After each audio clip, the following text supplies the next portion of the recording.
Joining me today on Dialogue Anak Muda, firstly we have Arvin Apasami, representing Malaysia from the ASEAN Regional Coordinator. Next up we have Sanjaya Mulia, founder of ASEAN Youth Organization, or may I call you Jay. We also have Ibnur Rashad, Chief Innovation Officer of Guild Asia, and Yalin Temrat from the School of Development Studies of Thammasat University. Thank you so much everyone for joining me today on Dialogue Anak Muda to talk about obviously an issue very, very central to youth issues on a global level. We want to talk about empowering youth in sustainable development. And when we talk about sustainable development, this is not just among the youth, but when we're talking about the perspectives among the general public, among the masses. When we're talking about development, we often conjure up images or ideas of skyscrapers, of modern development, and we're not really thinking about greenery. So perhaps I want to start off with Arvin. I mean, why do you as a young person care about sustainable development, and what do you visualize when we're talking about development? Hi Naila, thank you for the great question. Actually, when we talk about sustainable development, everybody is thinking about some jargon word, isn't it? Everyone gets scared of the word and what really means about sustainable development. Actually, for me, as a Malaysian, you see, I think that SDG, Sustainable Development Goal, is just a way of life. You see, as a youngster, if you come back to Malaysia scenario, the voters after 18 years old, you see, it's about 6.9 million in Malaysia, whereas the youngsters, we're going to shape the country and as well as ASEAN, as well as the world. So I believe that when we focus much on a sustainable development goal, especially on the sustainable issues, I believe that as the youngsters, we should be the frontliner to shape. I believe that we are the architect of the country, architect of the ASEAN, architect of the world, where we're going to design our future. So while we focus much on development, but we fail to focus much on way of life. So I believe as a youngsters, young leaders, we must come front to sustain the world. Yeah. I do want to hear from Yalin as well. You are a student at the School of Development Studies at Thammasat University, so I'm sure you have a lot of interesting ideas when we're talking about development. But when we talk about sustainable development specifically, I mean, as a young person, what does this mean to you? For me, when we are talking about sustainable, I think there is just something that, when we realize what are we doing as a, teenage nowadays. And, like these days, the social become a trend. And I think trend is very easy to become right now. I think maybe sometime when we have a representative from each country in ASEAN Youth, we might make some trend together and, as a representative from each country. So it can be a trend in all ASEAN country as well. And I think there is no one left behind. We heard this word so many times since then. But there is still so many world left, like in Thailand. So we have National Children and Youth Assembly to let the representative from each, from all around Thailand to have that assembly together and listen to that problem and how the government can help on this point. And I think this is really good that because Thailand have this, and I'm not pretty sure that other country in ASEAN have this or not. But if we have together, I think we should have more assembly as an ASEAN, and we talk about this together as a development study student. I think we can look from another country in our ASEAN that you might have a role model for us that we can use and develop in our, my country as well. Yes. Sanjaya, as the founder of ASEAN Youth Organization, I mean, what are your thoughts on sustainable development? I mean, some people are saying these are big jargons, not necessarily, but when we're talking about environmental issues, there's a lot of jargons being thrown around, and it's hard to sort of visualize among the general public what this actually means and how this can become reality. How can we actualize these things? So what does this mean to you, and is it important to you? Yeah, this is definitely anyway. So I really agree with Arvin before. So actually sustainable development goals is actually a way of life. I can say that everyone's have the obligations to implement all of these SDGs in their life. Because if we are looking back at 1987 or something like that, based on the Brundtland Commission, I think the Sustainable Development Goals itself is actually where one generations can meet their needs without compromising the other generation needs. So I can say that we are all here is actually kind of stay for a while in this world. So we have to taking care of whatever we have right now, and we have to think about our future as well, our granddaughter, grandsons, etc. in the future, so they can also feel, they can also have the same experience everything the same with whatever we have right now. So I think this is very important for us in these generations to work together in order to implement all of the sustainable development goals, especially through the environment movement, etc. Ibnur, what are your thoughts on this when we're talking about championing environmental issues? Some people perhaps have this perspective that, oh, I don't need to care about this. I need to care about, bread and butter issues. I need to think about the food that I'm putting on my table, the roof over my head, more economic, financial issues. That's perhaps to most people the most pressing matter. But perhaps some people don't realize that these two go hand in hand together. In order to achieve economic development, now we also need to think about sustainable development. What are your thoughts on this? Because you are, from Guild Asia, I believe, is in a special position to talk about this from not just an economic or environmental point of view, but also from an innovative and economic standpoint as well. Thanks so much, Naila.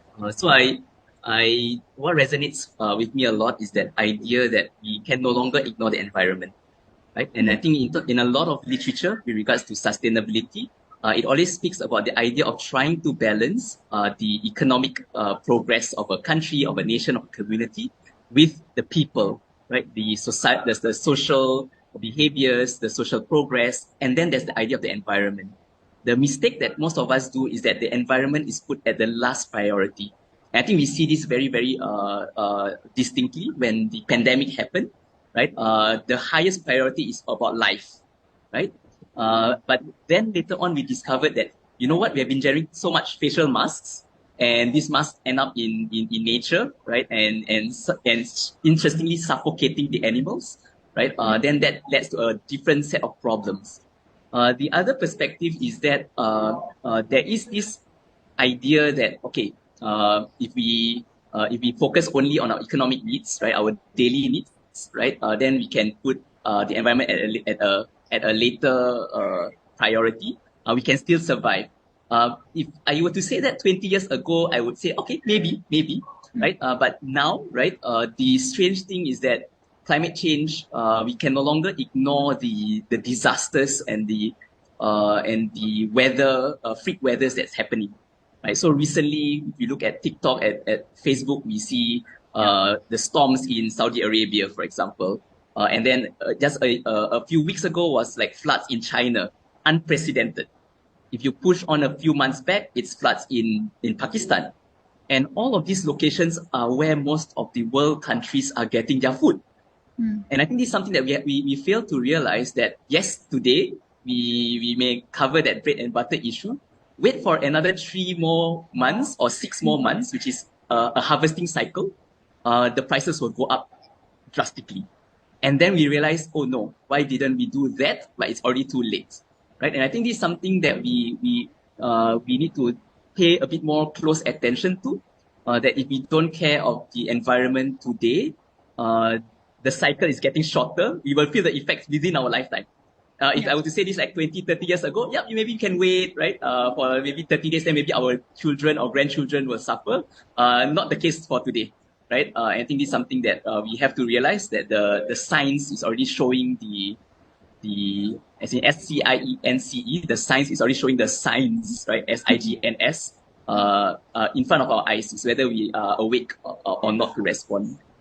Yeah, it's true. As you said, we can no longer ignore these issues. I mean, the effects are already being felt, not in just the future in our lifetime, but some of these effects are already being felt today. The heat wave, I'm sure that's being felt in all our countries in the past few months. I mean, that's a sure telltale sign of climate change and global warming. But when we're talking about sustainable development, this goes beyond the environment. We're also talking about economic and social challenges being faced by young people, especially in Southeast Asia. But when we're talking about these issues, I mean, we look at ASEAN, we look at the United Nations and all these sorts of organizations. They're great platforms, and we often see a lot of young people on the front lines championing and talking about these issues. I want to hear, Sanjaya, your point of view on this. Do you feel like young people often have to carry the burden of championing and voicing out on these issues? And where are the grown-ups? Where are the adults on this? Or is it just us who care about this? And why is it important that young people should go forward, and why are they in this special and important position to be able to talk about these issues and fight for them? Okay, thank you, Naila. So I think when it comes to solving a problem, I think this kind of problem cannot be solved by one particular actors. We need multi actors for to solve all of these things. When the young people actually they have a lot of energy, their initiative, their innovations, where sometimes they do not or lack of support from the previous generation. This is also another problem faced by young people, right? So when we also being asked like where the seniors or the previous generations can help, is actually they can help in any ways. They can also help us with the maybe financing the programs or the projects, and then maybe they can also provide some assistance to connect to stakeholders, etc. Because sometimes when we are talking to young people, they probably have lack of experience in connecting the people. They probably have lesser networks in reality, because sometimes they just like very energetic to do something. They have this energy, but sometimes when we're talking about the financing or they talk about the funding, there's no funding available for that. So I think this is I think not only youth, not only organizations actually facing this problem, not only from Indonesia, but I think this is around the world. They have these ideas, but they cannot implement these ideas. They have these innovations they cannot do again because of what? Because it's the bottleneck is actually regarding to the funding or maybe some resources they have. It's like limitations for that. So I think the previous generations, they have responsibility to support this initiative. I'm sure that Ibnur also, running these organizations also need some support as well. Well, some of the governments, they actually supported the initiative, but some of our governments, maybe, in some particular countries, they cannot support this initiative. So I think, but when we're talking about the general issue, the general problems, when it comes happening in one country, it also happening in another country. It will impact it another country as well. So I think we have to work together, no matter what generations you are, to tackle the issue. I like what you said about working together, not just across generations, but across borders as well. I mean, that's the essence of today's show, right? When we're connecting among young people in this show, it signals the need for us to work together because obviously when we're talking about, these challenges, these issues of climate change, issues of economic and social challenges, now, in a globalized world, we cannot afford to work in silos. We need to work together. So, we want to talk about the ASEAN framework. Perhaps, Arvin, you have some thoughts on this. There are, as I mentioned, a lot of frameworks, a lot of platforms to work on. There's ASEAN, there's United Nations, there's, a lot of other examples out there. But ASEAN itself, why do you think that this can be perhaps a potentially great collaborative framework for young people to work across borders in Southeast Asia in facing these challenges, Arvin? Hi, Naila. Actually, it's a good question. Yeah, Actually, ASEAN, we already have a good structure. For example, we talk about ASEAN Youth Development Index, for example, where they focus on education, they focus on employment, they focus on creating the ASEAN awareness, identity and values, they focus on participation, they focus on well-being and healthcare. But the question, Naila, we already have the good structure, but how about the implementation? That's the big question mark for me, you see, because we already have a good structure. But I strongly believe that we need to transfer the autonomy to the young people, you see, to run the show. Why? Because nowadays, as I mentioned just now, young people are very, very dynamically forced. They can bring the change. And as just now mentioned by Mulya, you see, of course, we have to bind together with the older generation and us. But then what I mean is we have to work borderless through the structure which is already exists. But the matter is about implementation. We should go to bottom-up approach. We have what we call as a youth council every country under ASEAN countries. We can work together. We can implement a lot of things through the partnership, I believe. Yeah.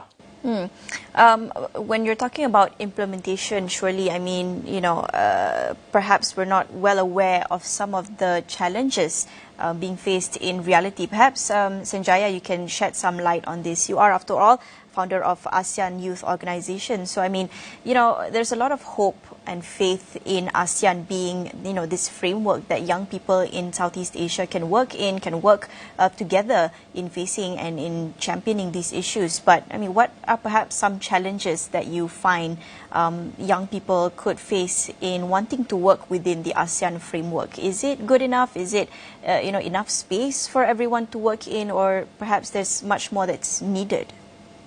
Thank you, Naila. I think I've already mentioned this one earlier before. Young people, they are very energetic and they have a lot of innovations. But again, sometimes when we want to do or to implement the program, sometimes the resources is actually not enough to complete this task. I can say that we're lucky to be part of the Youth Development Index as well in ASEAN. So we in ASEAN Youth Organizations, we're also implementing some programs that included in the YDI, the ASEAN Work Plan on Youth as well. So, but how about the other initiative out there? Because there are so many young people with organizations. I don't want to say this is a big initiative or smaller initiative. They're all the same. They are trying to fix the problem, but they cannot get the support. Like for us, for example, ASEAN Youth Organization, or maybe some other big institutions, they can get the support from the government. They can get support funding from the stakeholders. But how about the smaller one? They even cannot survive for, some to provide or to create some activities. So these kind of organizations, I think, need some support from other stakeholders in order for them to implement and tackle the issue, because they are very important. Their voice is very important for the sustainability. When we're talking about the lack of support or resources, I'm sure this is something that is common, or that's being faced in, I can say, perhaps in all of the countries when we're talking about ASEAN. Ibnur, when we're talking about lack of resources and the need for support when young people are out there on the front lines wanting to champion these issues, but there's still not enough support to want to go bigger. Perhaps you can share some of your experience at Guild Asia in combining innovation, combining creativity, but at the same time, still working on social justice, still working on environmental concerns. I mean, how is it that you find that balance? And so it's very, very true, especially for sustainability innovation, because it's hardware and physical usually. Like, for example, ours is this bamboo speaker, right? This is a physical thing. And when you start to build and fabricate physical things, as what Mulya rightly pointed out, you need resources, right? The financing to get the machinery, to get the tools, right? To get the supply chain, right? And I think this is something that sustainability sector is quite unique compared to the digital sector, right? Digital sector, I can easily, get a software a plugin, right, and then do a subscription. and the subscriptions these days are quite affordable, right? But when it comes to physical sustainability work, it requires mobilization of financial resources, manpower, talent. How Guild kind of overcome some of it. Not that we are very successful yet, because we still face limitations, because we are still a small, in a way, enterprise. We are very, very blessed with partnerships across ASEAN. And why I say that? The bamboo speaker itself, the production is done together with Indonesia, right? And the reason is this, because in Singapore, we have a limit, we don't have much physical spaces that are cheap in terms of our rental, because the rental rates, for those who know, Singapore can be very high, right? And there was a time when the orders start to pick up. Myself and my team member, we were struggling to build and craft the IBAM speakers. And that's when one of my uncle, right, shared with me that, you know what, why not you expand your horizon beyond Singapore, right? So when there is a limitation in your own country, why not look around, right? And we came across a bamboo community in Bandung, right, in Indonesia. And that's when I went down, spent time with the villagers, meet some of the craftsmen, train them up, right? Because this is a new invention. It's not angklung, right? So it's something new that we invented. So we train them up, and that provides livelihood for them. But it also provides us with an avenue that, hey, you know what? This invention has potential to be scaled up, right? And that's how we managed to grow our base beyond Singapore. And then also because of internet, there's crowdfunding and crowdsourcing, right? So we latched upon some of the crowdfunding platforms. I mean, we were quite lucky at that point of time. People are willing to support using PayPal, Stripe, whatever means that they have to contribute, right, to our initiative. And I think this is something which we learn based on technology that we can leverage, right, using IT. The other one which I learned when I used to live and work in Silicon Valley, which is kind of weird philosophy over there. Right? If you cannot work with, if you have too much resources or too much regulations, why not you work around it? Yeah. Right. So this is something that we are facing currently with our floating farming system.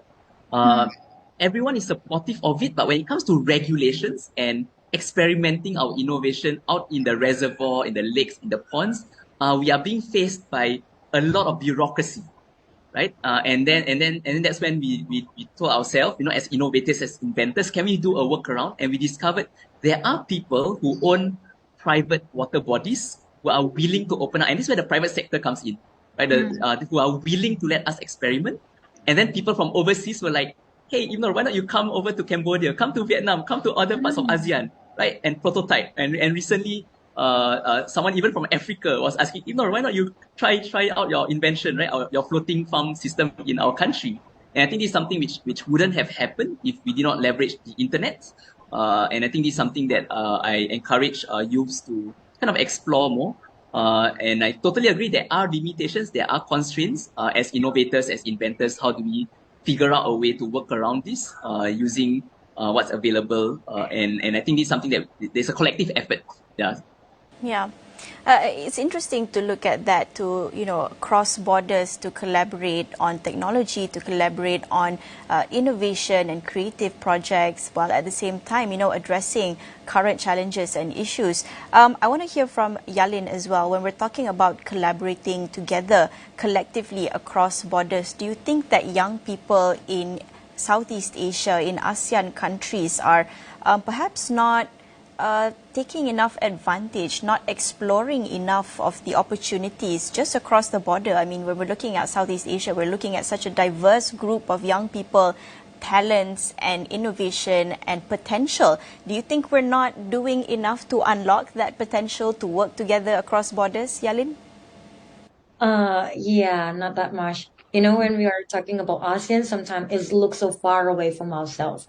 Yeah, but I think the first thing that we have to unlock is about the idea of the safe space for our children and our youth. You know, I think the children, as you guys have said before, they have so many ideas. They are a lot of power and idea. But the first thing is sometimes there is no safe space for them to explore the idea or to show like what they're gonna do. Like when I was in 2019, I'm not pretty sure. I had chance to have an activity with a children, and in that time Thailand just start to not giving a single use plastic from the convenience store. And I'm asking them that, do you know why did they didn't give you a single use of plastic? And why they don't even know. So I just put them on kind of activity like to give them a character if there was a marine life and there was was cashed by a plastic, how they gonna feel. Yeah, so I think the school is the most important role, the school, university, and I think they kind of important role in this part, like to make a children and the youth feel more safe space to explore the idea and to feel like they are the part of this idea as an ASEAN that we are going to do kind of sustainable development together. I think if we make them feel like yes, they are the part of it, their voice that they have power on their own voice, there is matter and worded. So I think we're gonna get more idea from youth, and we can go far from this as well. And I think if they really understand the perspective of what sustainable development is, so I think it's gonna work a lot and it's gonna affect a lot in a good way, in a positive way. Yeah, let's hope to see that. And there's a lot more that I want to talk about this, but we are going to take a short break. Kita akan berjalan seketika. Kita akan kembali selepas ini. Jangan kemana.